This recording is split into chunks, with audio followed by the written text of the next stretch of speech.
So here we have our aerator. If it starts spraying funny, coming out, you just unscrew this, clean out your little screen here, make sure it goes in the right way. Just screw it in hand tight, turn it on again, make sure it's running okay. Same way with this, you take the front off of that, you clean out your little holes that are in here. If it doesn't spray right, make sure it goes back the same way you took it apart. If not, you're gonna get wet when you turn it back on, and you should be fine. Under your sink, you have your shut-off valves, which are in the back here. You have one on the cold side, one on the hot side. Turn these off, you turn them clockwise, that turns them off. Counterclockwise, that turns them back on each side in case you have a leak and you need to turn these off. That's the way you shut the water off to those. If you see leaks coming out of your drains, just reach in here, turn these by hand. As you can see, they're very easy to turn, and it doesn't take much to tighten these up to stop your leak if you have a leak under here. And it works the same on both sides. If you see water puddled down here, that means you have a leak here. Try to tighten these up to stop the leak. If it doesn't stop, you definitely want to call the plumber, dry it up as soon as possible so it doesn't ruin the bottom of your cabinet here. Put you a bowl or something under it until it's repaired. Same way with the kitchen sink. You have your valve down here. Clockwise is off, counterclockwise is on. Same way with the aerators in here. You can take these out, clean them out until it sprays right. This is how you stop your sink up. And if it doesn't work, make sure you put in a warranty and call the plumber or contact one of the construction staff with Habitat. Just in case of a stoppage in your shower drain, you just come down here. Of course, this stops it up. That lets it out. If it doesn't drain, take this little top off of here. Get you a screwdriver. You can take this and unscrew it. You can reach down in here, pull out whatever's clogging it up. Put this back on. Screw it down hand tight. Take your screwdriver, tighten that up like that. Put your cap back on it and just screw it down hand tight. Here's your flow valve. All the way over to the left is hot, all the way to the right is cold, all the way down is off. And the same way with your shower head, if it gets clogged up, you can take this off, clean it out, put it back on. Your shutoff for your toilet is the same as your sinks. You just reach behind your toilet here, clockwise is off, counterclockwise is on. If you ever see any leaks here, make sure you put a bowl or something under it. Call your plumber to tighten these down or contact one of the construction staff for Habitat. The water supplies for your washing machine, for your clothes, with it turned all the way to the left, you can see where it says off here. With it turned all the way the other way, counterclockwise, you'll see on that side. This is your clean out for your drain for your clothes washer. This is your water heater. This is what we call the pop-off valve. Once a year, just say on your birthday, Christmas, New Year's, something like that, just come out, pull this lever up, just pop it one time. Just barely just pull it up. It'll pop a little bit, make sure you push it back down. That keeps it clear.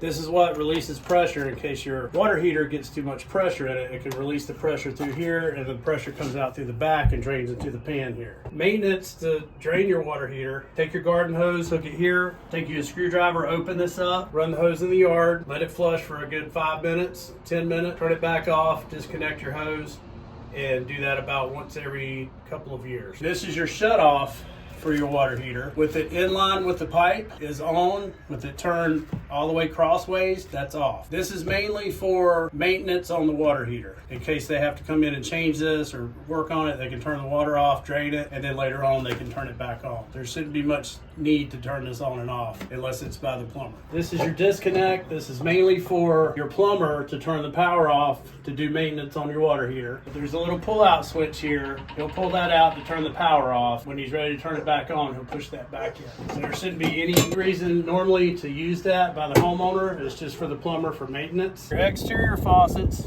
for your water hoses, to make sure in the winter time, or really any other time, never leave a hose connected to this, especially with it being on with the hose connected. It can freeze, the ice will back up into the house, the pipe will burst inside the wall, and then you'll have a flood in your house. So always make sure you disconnect your water hose and turn the valve off all the way, especially in the wintertime. This will be your main shut off for your water in case you have pipe burst in the house, you need to turn it off. You open this lid, you'll see a red valve in there. With that valve turned crossways, it's off. Turn long ways like this, it's on. So always turn it crossways and that turns off your water supply to the house in case of an emergency. That's for your plumber in case you get a backup in your house somewhere, they need to come out and work on it. They can open that up, put something in there to clean it out and put the cap back on it. And never dig between these pipes here and your water meter, because there's pipes in here and you might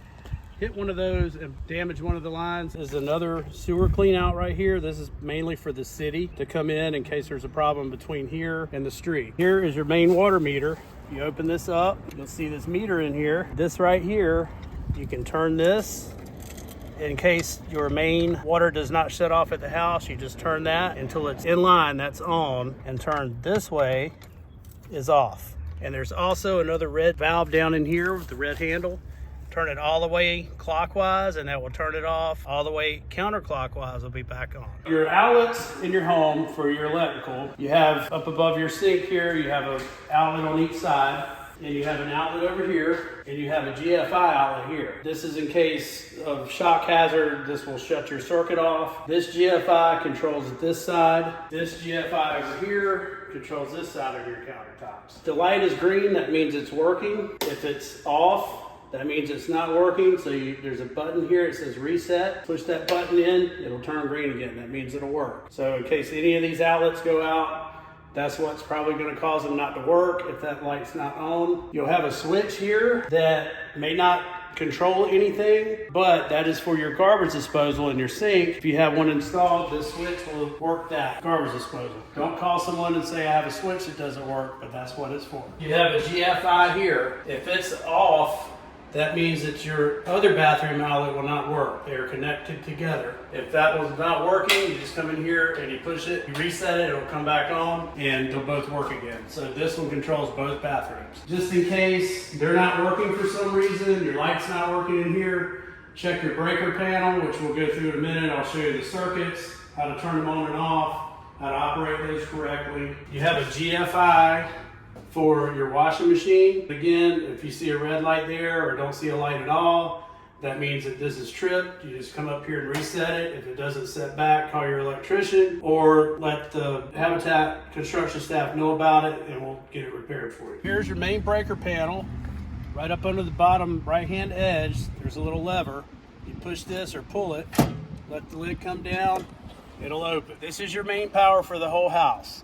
To turn it off in case of emergency, come out here, turn it to your left, turn it back on, turn it all the way to your right. Each breaker is listed which runs what? Bathroom outlets, kitchen outlets, water heater. If you ever go out of town for a few days or something, I always prefer to turn my water heater off. Just turn this to your left. That keeps it from running the whole time and using extra electricity that doesn't need to be used. And it also could save your water heater in case the water goes off and it runs out of water. Elements are not on all the time and they won't burn out. These breakers, just in case one of them trips, they all do the same thing. If one of them is halfway like this, you got to turn it all the way off and then all the way back on. If it's just in the middle and you try to turn it back on, it will not go all the way on unless you turn it off and then back on again. Just for personal safety reasons. You can get a lock to put on this just to keep people from maybe coming in at night, turning off your power, sneaking in your house in case you have an alarm system or something like that. They can't get in here to turn your power off. You have these GFI outlets on your exterior. If you see that there's not a light on, you can reset these. The lights will come on, they're good to go. If these aren't working, make sure you reset these. You have at least 3 of these, maybe 4 around your whole house. First, we're gonna go over controls. So obviously on off button, hit that, and it turns on and turns off. If you see the snowflake, and your unit is blue up there, that means you're on AC. Hit the mode button. The raindrops are dehumidify. That is fan only. The sunshine is heat. And then A is automatic. So that will maintain you at whatever temperature you set it on, whether it needs to go on AC or heat. So this is your temperature control. So just up and down, it's gonna change your temperature. This is your fan speed. So you have 1, 2, and 3. If you want a little more Power, hit powerful. This is your swing. If you hit that button, the flap up there is going to move.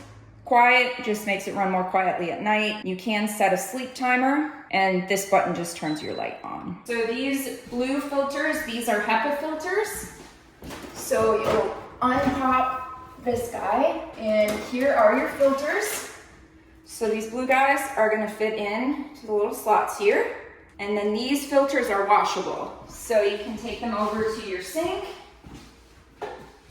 wash them out, shake them out, and then you'll follow the curve, and they're just gonna fit right back in, just like that. And they'll rest right there in the grooves. You'll want to clean your filters about once a month, and more frequently if you have pets. Okay, so we're gonna go over your HVAC units. This is your drain. If your HVAC unit ever starts leaking inside, most likely this is clogged. Call the HVAC company and they will come flush the line for you. This is your individual off and on switch. So you pull it out, and if it's on is facing up, it's on, and same thing for off. So you just take this and stick it back in there, and then your HVAC is on. Your light fixtures are going to last about 10 years, and you cannot buy bulbs for those. You have to replace the entire unit.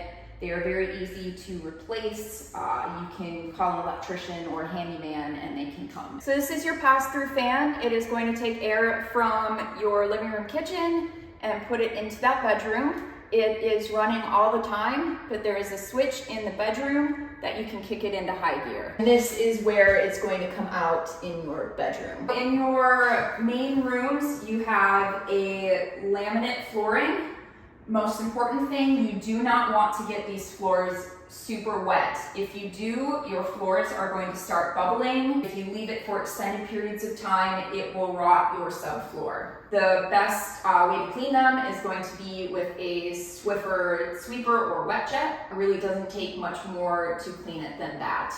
Your vinyl in your bathroom, that is a little more forgiving. It can get a little more wet, but again, don't let water sit on it for extended periods of time. So here is your outside vent for your dryer. If it ever gets clogged, there's a flap under here. You can move that flap, put your hand up in there and clear out any blockage. For your windows, in order to clean your windows, of course, use window cleaner on the interior and the exterior. And to clean the inside of your windows, so you don't have to go out, you just unlock your windows, open this just a little, pull these two tabs back, and you can clean the outside of your window from the inside. This is your hood vent for your stove. If you look up top here, you have the vent that goes to the outside. You have this outlet here. That's the power supply for your hood vent. So all the way on is high, in the middle's medium, and then all the way up is off. This screen in here, depending on how much you use this, you can take this out, be real gentle with it, spray some all-purpose cleaner on it, put it under your sink, you can rinse it out. Then when you put it back in,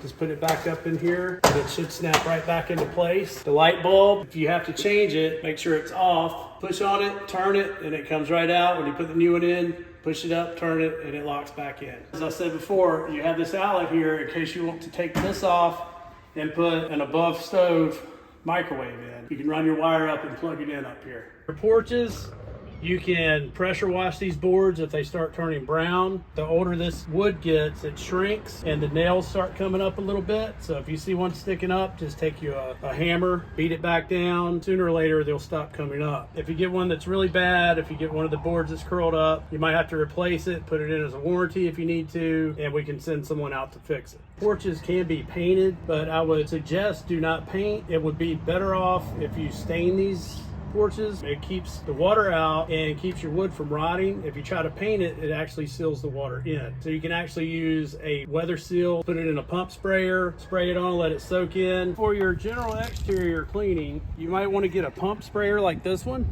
and you open it up. Just take a cup and a half, maybe a cup of bleach, dump that in there, fill the rest up with water, and then what you want to do from there, just close it up real tight, pump it, If you have any green or anything like that, just spray it real good with your sprayer. Let it sit maybe 10 or 15 minutes. Then you can come back with your water hose and spray it off, and all the dirt and everything will disappear. If you want to pressure wash, always pressure wash the opposite direction of where you see your seams here. You'll see your seams.